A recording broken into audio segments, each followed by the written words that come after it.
వాగర్థావివ సంపృక్తౌ వాగర్థ ప్రతిపత్తయే జగతః పితరౌ వందే పార్వతీ పరమేశ్వరౌ.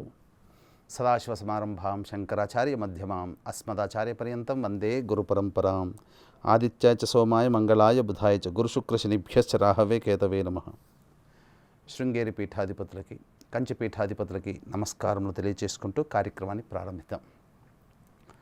ఈ రోజున మనం రాఖీ పౌర్ణమి లేదా శ్రావణ పౌర్ణమి, దాని యొక్క విశిష్టత మరియు రాఖీ పండుగ ఏ విధంగా జరుపుకోవాలి, రాఖీ సోదరునికే కట్టాలా, ఇతరులకైనా కట్టవచ్చా, కట్టదలిస్తే ఏ విధానాన్ని పాటిస్తూ కట్టాలి, ఏ సమయంలో కడితే మంచిది అనేటువంటి యొక్క సంపూర్ణమైనటువంటి విషయాల గురించి క్లుప్తంగా తెలియజేసుకుందాం.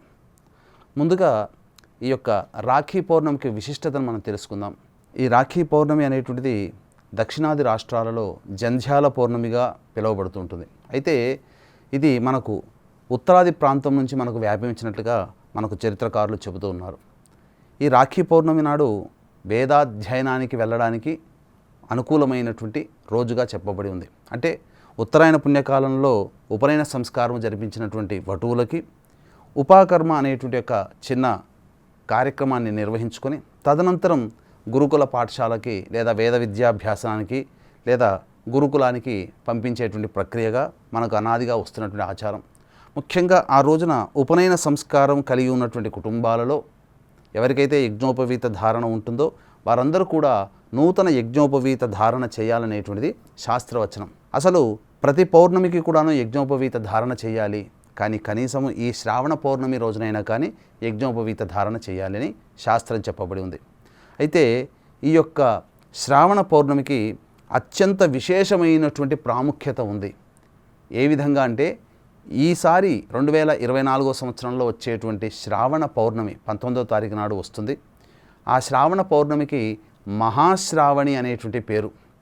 సాధారణంగా పౌర్ణమి తిథి అనేటువంటిది ఈ శ్రావణ మాసంలో శ్రవణ నక్షత్రంతో కొన్నిసార్లు వస్తుంది, లేదా ధనిష్ట నక్షత్రంతో కొన్నిసార్లు వస్తుంది, లేదా కొన్నిసార్లు ఉత్తరాషాఢ నక్షత్రంతో వస్తుంది.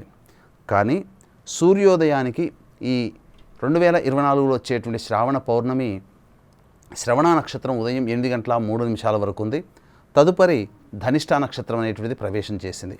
అయితే ఈ శ్రావణ పౌర్ణమి అత్యంత విశేషముగా సోమవారంతో కలిసి వచ్చినటువంటిదిగా చెప్పబడుతుంది. అంటే ఈసారి మనకు సోమవారంతో కలిసి వచ్చింది. దీనినే మహాశ్రావణి అని అంటారు. అంటే పౌర్ణమి అనేటువంటి తిథి దేనికి సంకేతం అంటే చంద్రుడు సంపూర్ణముగా ఉండేటువంటి తిథి. రవి సూర్య భగవానుడు సంపూర్ణంగా ఉండేటువంటి తిథి అమావాస్య, అంటే చంద్రుడు ఉండడు. కానీ చంద్రుడు పరిపూర్ణముగా షోడశ కళలతో విరాజిల్లేటువంటి రోజు పౌర్ణమి తిథికి రావడం, అందున చంద్రుడి నక్షత్రాల్లో ఒకటైనటువంటి రోహిణి, శ్రవణం, హస్త, ఈ 3 నక్షత్రాలు చంద్రుడి గ్రహానికి సంబంధించినవి. అందులో శ్రవణ నక్షత్రం కూడా ఈ పౌర్ణమి తిథికి ఉండడం సూర్యోదయానికి. అలాగే సోమవారం కూడా కలిసి రావడము అంటే ఏంటి, సోమవారం నాడు కూడా కలిసి వచ్చింది. అయితే సోమవారం చంద్రునికి ప్రతీక కదా, అందుకనే దీనిని మహాశ్రావణి అనేటువంటి పేరుతో పిలుస్తూ వస్తున్నాం.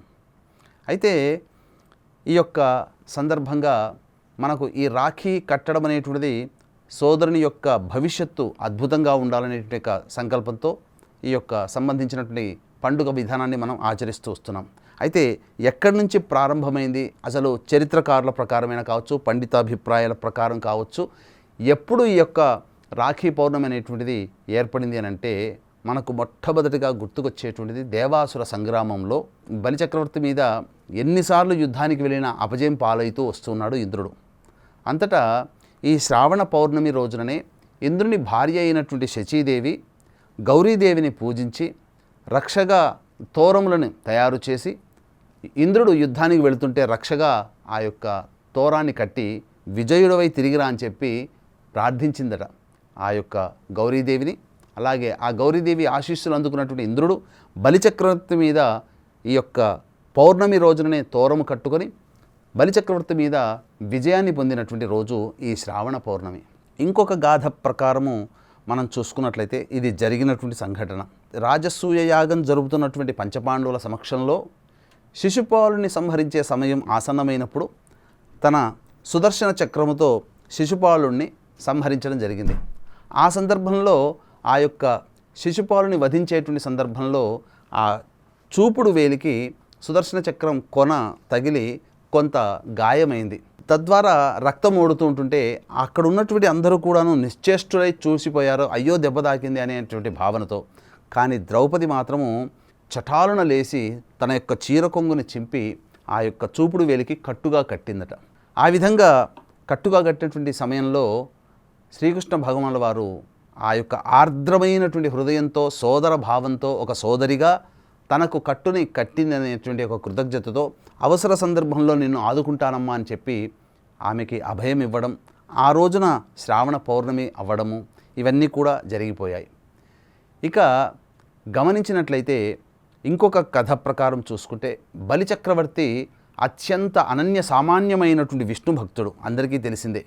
కాబట్టే కదా వామన అవతారంలో వచ్చి 3 అడుగులు తీసుకొని 3వ అడుగు తన శిరస్సు మీద పెట్టడం జరిగింది. ఆ విధంగా పాతాళ లోకానికి వెళ్ళిపోయాడు. అయితే అన్య సామాన్యమైనటువంటి భక్తితో ఆ యొక్క విష్ణువునే జయించి తన యొక్క నగరానికి విష్ణువు రక్షకుడుగా పెట్టుకోగలిగాడు, భక్తి చేత మాత్రమే. అయితే వైకుంఠంలో లేనటువంటి విష్ణు భగవానుల వారు లేనటువంటి సందర్భంగా మహాలక్ష్మి చింతిస్తూ తన భర్త జాడ కనుక్కునేటువంటి సందర్భంలో దేవతల సహాయంతో బలిచక్రవర్తి దగ్గర ఉన్నాడమ్మా అని తెలుసుకొని బలిచక్రవర్తిని తిరిగి పొందాలనేటువంటి ఉద్దేశంతో శివుని యొక్క ఆజ్ఞ మేర గౌరీదేవిని పూజించి ఆ గౌరీ యొక్క శక్తిని అనుసరించి తోరము కట్టుకొని అప్పుడు బలిచక్రవర్తి దగ్గరికి వెళ్ళి తన యొక్క పతిని భిక్షగా ప్రసాదించమని అడిగింది. అప్పుడు ఆ సందర్భంలో తోరము బలిచక్రవర్తికి కట్టింది. ఆ విధంగా సోదర భావంతో కట్టినటువంటి సందర్భంగా ఆ యొక్క సోదరి యొక్క కోరికను తీర్చాలనే ఉద్దేశంతో విష్ణు భగవాన్ని తిరిగి వైకుంఠానికి సాగనంపారు బలిచక్రవర్తి. ఆ రోజున శ్రావణ పౌర్ణమి అయింది. కాబట్టి చారిత్రక కథనాల ప్రకారం చూసుకున్న అనాదిగా వస్తున్నటువంటి ఆచార సాంప్రదాయాల్లో రాఖీ కట్టడం అనేటువంటిది మనకు యుగ యుగాల నుంచి కూడా వస్తుంది. దీనిని మనము తోరం రూపంలో మనం కడుతున్నాం. అయితే కాలక్రమేణా మనిషి యొక్క అలవాట్లు అలాగే ఆచారాలు సాంప్రదాయాల్లో చాలా మటుకు మార్పులు వస్తున్నాయి. కాబట్టి దీనిని రాఖీ కట్టుకొని రాఖీ పౌర్ణమి అనేటువంటి యొక్క సందర్భంగా మనం ఈ యొక్క ఆచారాన్ని ఇంకా కొనసాగిస్తూనే ఉన్నాం. ఈ యొక్క రాఖీ పౌర్ణమినే హయగ్రీవ జయంతి అనేటువంటి యొక్క సందర్భంగా కూడా మనం కొలుస్తూ వస్తాం. అంటే హయగ్రీవ జయంతి అని అంటే ఏంటి? హయగ్రీవుడు ప్రధానంగా ఈ యొక్క రాక్షసులు ఈ సంబంధించినటువంటి వేద విజ్ఞానాన్ని అంతా కూడాను మరుగున పడేసేశారు. అంటే పాతాళలోకం తీసుకొని పోగా రాక్షసుల మీద యుద్ధము చేసినటువంటి ఈ హయగ్రీవుడు మళ్ళీ వేద విజ్ఞానాన్ని మళ్ళీ మనకు భావితరాలకు అందించినటువంటి సందర్భమే ఈ యొక్క శ్రావణ పౌర్ణమి. అందుకే దీనిని హయగ్రీవ జయంతిగా మనం తలుచుకుంటూ వస్తున్నాం. ఆ యొక్క విష్ణు భగవానునికి వేద రూపమైనటువంటి హయగ్రీవుణ్ణి ఈ రోజున కూడా మనం కొలుస్తూ వస్తాం. ఇక ముఖ్యంగా గమనించుకున్నట్లయితే ఈ యొక్క రాఖీ పౌర్ణమి అనేటువంటిది కేవలం సోదరుల మధ్యనైనా అంటే అనాదిగా మనం గమనించుకున్నట్లయితే ఎవరైనా కానీ మనం ఎవరి మేలుకోరైనా మనం కట్టవచ్చు. ఒక భర్త తాను చేసేటువంటి ఉద్యోగ వ్యాపార ప్రయత్నాల్లో విజయాన్ని చేకూర్చే విధంగా భార్య కట్టవచ్చు. అలాగే ఒక సోదరుని యొక్క అభ్యున్నతిని కాంక్షించినటువంటి సోదరి కట్టవచ్చు. అలాగే శిష్యుడి యొక్క జీవితం అద్భుతంగా ఉండాలని గురువు శిష్యునికి కట్టవచ్చు. లేదా స్నేహితులైన తమ తోటి స్నేహితులు బాగుండాలనే ఉద్దేశంతో స్నేహితులు కూడా కట్టవచ్చు. లేదా ఎవరి మీదనైనా అవ్యాజ్యమైనటువంటి సోదర భావం కలిగితే ఒక స్త్రీమూర్తి సోదర భావంతో ఇంకొక వ్యక్తినైనా కానీ ఈ యొక్క రాఖీ పౌర్ణమిగా జరుపుకోవచ్చు.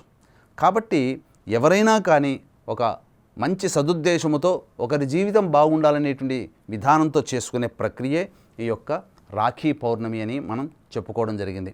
అయితే ఈ రాఖీ పౌర్ణమిలో ఈ 2024 సంవత్సరంలో వచ్చినటువంటి విధానాన్ని కనుక మనం గమనించుకున్నట్లయితే ఏ సమయంలో రాఖీ పౌర్ణమి కట్టాలి అనేటువంటి రాఖీ కట్టాలి, అలాగే ఏ విధానాన్ని మనం పాటించాలి అనేటువంటి ఒక విషయాన్ని కనుక మనం చూసుకున్నట్లయితే పౌర్ణమి తిథి 19వ తారీఖు రోజున 8:03 వరకు ఉన్నది.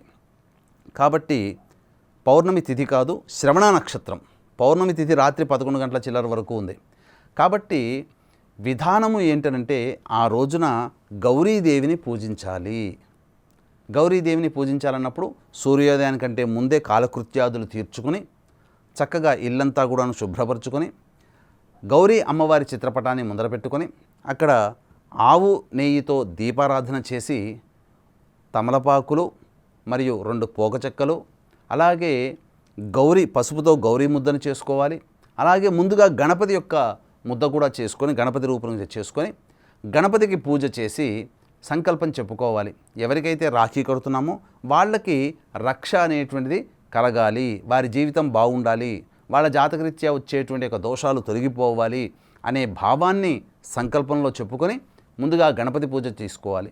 గణపతి పూజ తదనంతరం గణపతి యొక్క అనుగ్రహం తీసుకొని గౌరీ పూజ ప్రారంభించాలి. ఈ యొక్క గౌరీ పూజలో అందరికీ అలవాటు కనుక ఉన్నట్లయితే లలితా సహస్రనామ పారాయణం చేయాలి. అలాగే ఏమేం వస్తువులు పెట్టుకోవాలి చెప్పాం కదా, తమలపాకులు 2, అలాగే 2 పోక చెక్కలు, 9 ముడులతో చేసినటువంటి 3 తోరములు మీరు దగ్గర పెట్టుకోవాలి.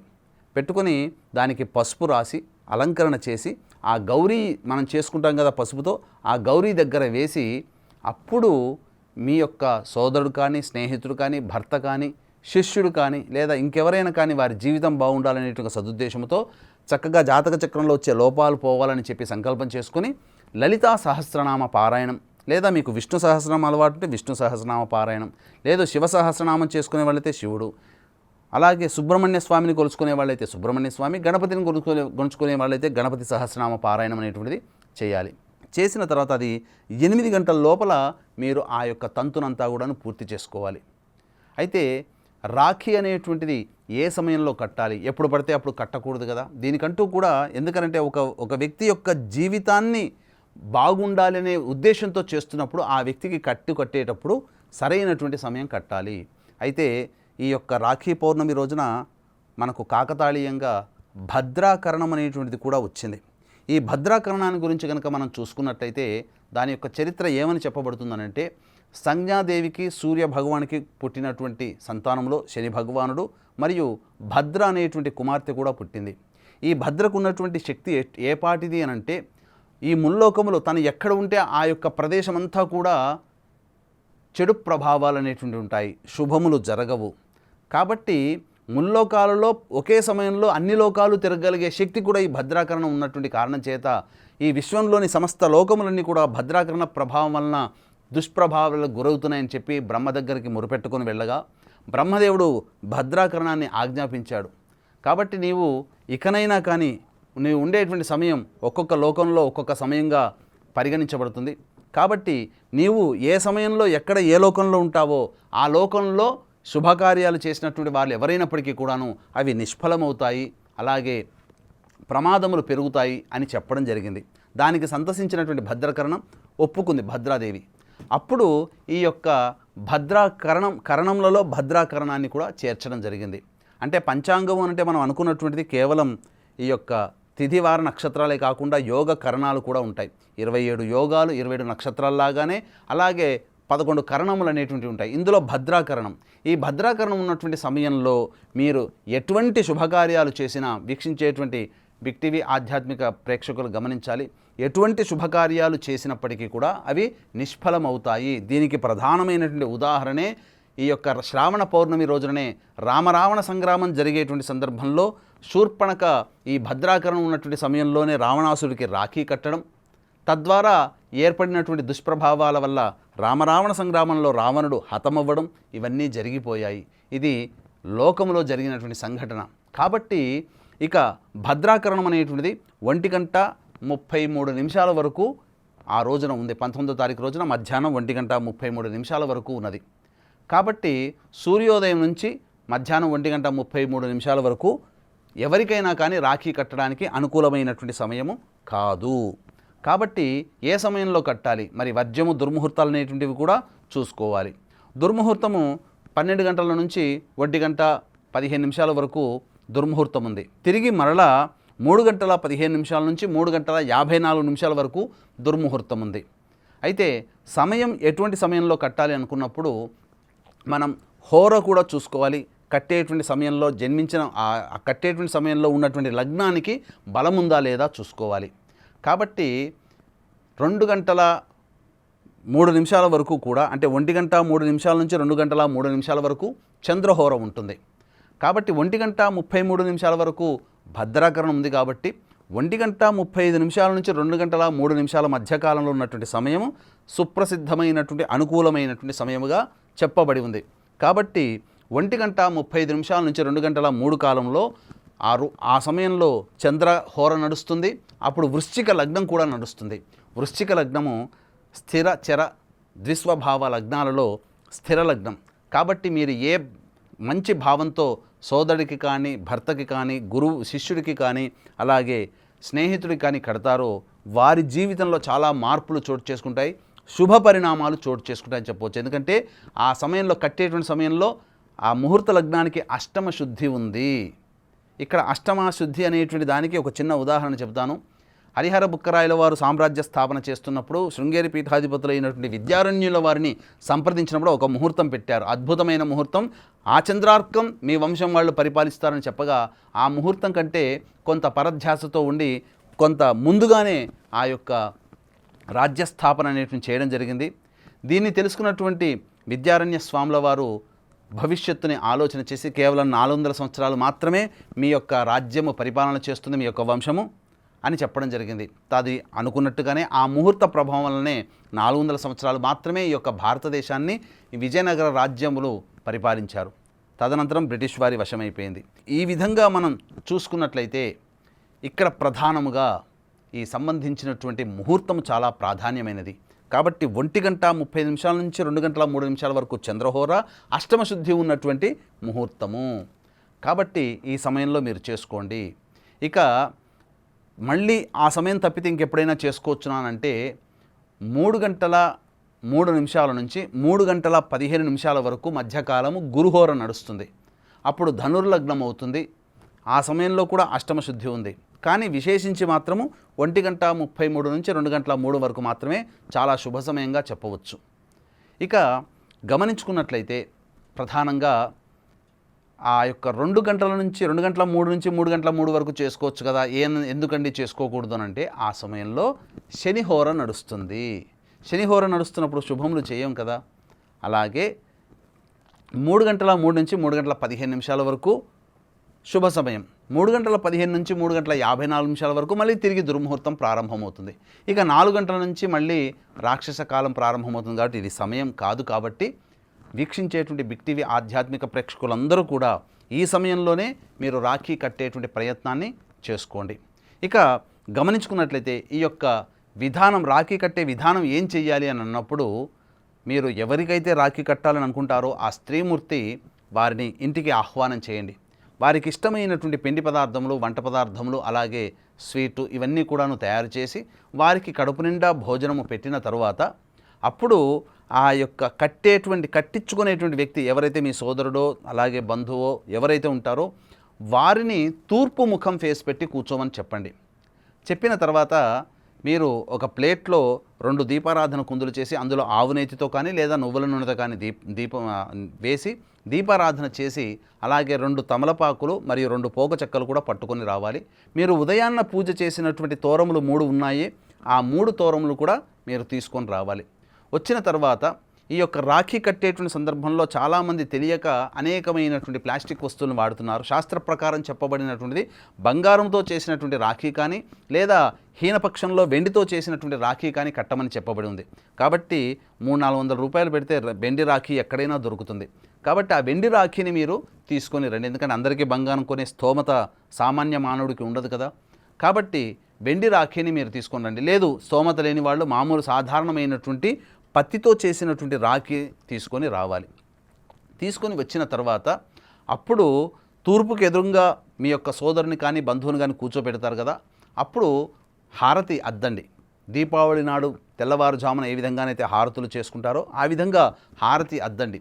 అద్దిన తర్వాత ఒక పోక చెక్క తీసుకొని ఆ యొక్క వ్యక్తి యొక్క జీవితంలో అన్ని శుభాలు జరగాలి, దుష్టములు తొలగిపోవాలనే భావనతో క్లాక్ వైజ్గా కుడి నుంచి ఎడం వైపుకు ఒకసారి మళ్ళీ ఆ పోక చెక్క పడేయడం, మళ్ళీ 2వ పోక చెక్క తీసుకొని మళ్ళీ ఎడమ వైపు నుంచి మళ్ళీ కుడి చేతి వైపుగా ఇలా పెట్టేసేసి ఆ పోక చెక్క పడవేసేసి అప్పుడు ఏనబద్ధో బలిరాజో అనేటువంటి యొక్క శ్లోకం ఉంది కదా, ఆ శ్లోకం కంటే కూడా మీరు మనస్సులో ఉన్నటువంటి ఒక భావంతో మీరు చేయండి. ఏంటనంటే మహాలక్ష్మీదేవి బలిచక్రవర్తికి కట్టేటప్పుడు బలిచక్రవర్తి యొక్క శక్తినంతా కూడాను సంగ్రహించి ఆ తోరంలో పెట్టగలిగింది. కాబట్టి ఆ తోరం యొక్క ప్రాధాన్యత అంతటిది. కాబట్టి బలిచక్రవర్తి యొక్క శక్తినే నీవు గ్రహించినదైనటువంటి తోరమా, నీవు కూడా నా భర్తకి, నా సోదరుడికి, నా శిష్యుడికి, నా స్నేహితుడికి, నా బంధువుకి కూడా అంతటి శక్తిని ప్రసాదించు అని చెప్పే భావంతో చక్కగా 3 తోరములు కట్టిన తర్వాత అప్పుడు మీరు వెంట తెచ్చుకున్నటువంటి లౌక్యంగా ఉపయోగించుకునేటువంటి లౌకికంగా వాడేటువంటి రాఖీలు కట్టండి. కట్టిన తర్వాత ఆ యొక్క సోదరుని కానీ బంధువు కానీ స్వీట్ తినిపించండి. తినిపించి మీకు సోదరుడు పెద్దవాడైతే మీరు ఆశీర్వచనం తీసుకోవాలి, లేదు మీ సోదరుడు చిన్నవాడైతే అక్క ఆశీర్వచనం తీసుకోవాలి. భార్య ఎలాగో భర్త ఆశీర్వచనం తీసుకుంటుంది, శిష్యుడు ఎలాగో గురువు ఆశీర్వచనం తీసుకుంటాడు. స్నేహితులైతే ఏం చేయాలండి, ఆలింగనం చేసుకోండి, సరిపోతుంది. ఈ విధంగా ఈ విధానాన్ని పాటించి గనక మీరు ఈ యొక్క రాఖీ పౌర్ణమి జరుపుకున్నట్లయితే తప్పకుండా 1 సంవత్సరం వరకు కూడా ఆ సంబంధించినటువంటి శక్తి అంతా మిమ్మల్ని కాపాడుతుంది. గౌరీదేవి యొక్క శక్తి ఆ తోరంలో ఉండి మిమ్మల్ని సంవత్సరం అంతా ఎవరైతే కట్టించుకుంటారో వారందరూ కూడా చక్కగా జీవితంలో పైకి వస్తారని చెప్పవచ్చు. మరి సోదరి ఇంటికి వెళ్ళలేనటువంటి వాళ్ళు ఎలా అండి అని అంటారా? ఆ విధంగా సోదరి ఇంటికి వెళ్ళలేనివి అయినప్పటికీ కూడా ఆ సోదరికి సంబంధించి ఇష్టమైనటువంటి వస్తువుల్ని మీరు కొరియర్ ద్వారానైనా పంపించవచ్చు, అలాగే మీరు రాఖీని కూడా పంపించవచ్చు. ఆ విధంగా తన ఇంట్లో ఉన్నటువంటి పెద్దవాళ్ళ చేత సోదరి కడుతున్నట్టుగానే భావన చేసుకుంటూ రాఖీ కట్టండి. మర్చిపోకుండా ఆ యొక్క సోదరికి ఇంటి నుంచి వెళుతూ ఆ సోదరికి ఇష్టమైనటువంటి బహుమతులు ఏవైతే ఉంటాయో ఆ బహుమతులు ఆ సోదరికిచ్చి ఆ సోదరి ఆనందాన్ని, ఆ భార్య ఆనందాన్ని, అలాగే గురువు యొక్క ఆనందాన్ని, అలాగే స్నేహితుల యొక్క ఆనందాన్ని కళ్ళల్లో చూడండి.